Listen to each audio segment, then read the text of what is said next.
InSight dans les starting blocks. Après avoir été repoussée une première fois à cause d'un problème technique, la mission martienne franco-américaine, pilotée notamment par le CNES, est en préparation.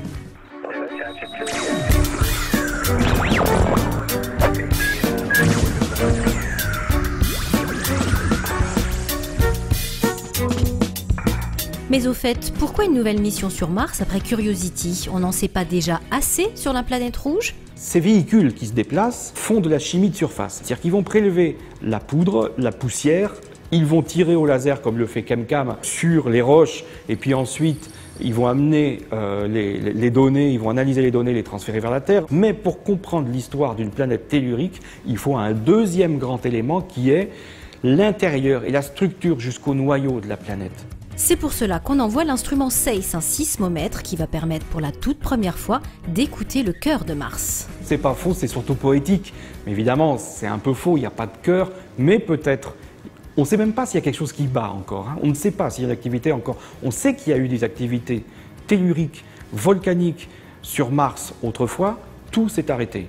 Et grâce à cet instrument, le stéthoscope de Mars en quelque sorte, on va pouvoir récolter des informations précieuses sur le noyau de la planète rouge. Quelle est sa taille? Est-il liquide ou solide? Quelle est l'épaisseur de la croûte de Mars? On va ensuite croiser ces infos de chimie de surface révélées par le robot Curiosity qui est encore sur Mars. Et on devrait alors pouvoir reconstituer toute l'histoire de la planète rouge pour comprendre pourquoi la petite sœur de la Terre est-elle morte avant notre planète. Pour l'heure, à Sauderne, à côté de Paris, là où l'on fabrique le cœur de l'instrument, SEIS, c'est l'effervescence dans la salle blanche. Cet instrument est extrêmement sensible. Le moindre grain de poussière de quelques microns peut créer une défaillance absolument dramatique du matériel et nous sommes amenés à prendre des précautions extrêmes pour garantir la propreté et l'absence de poussière donc, sur cet instrument. Précaution maximale pour les ingénieurs et travail ultra minutieux. Là, on vient nettoyer avec la microsonde l'un des recoins les plus sensibles du sismomètre.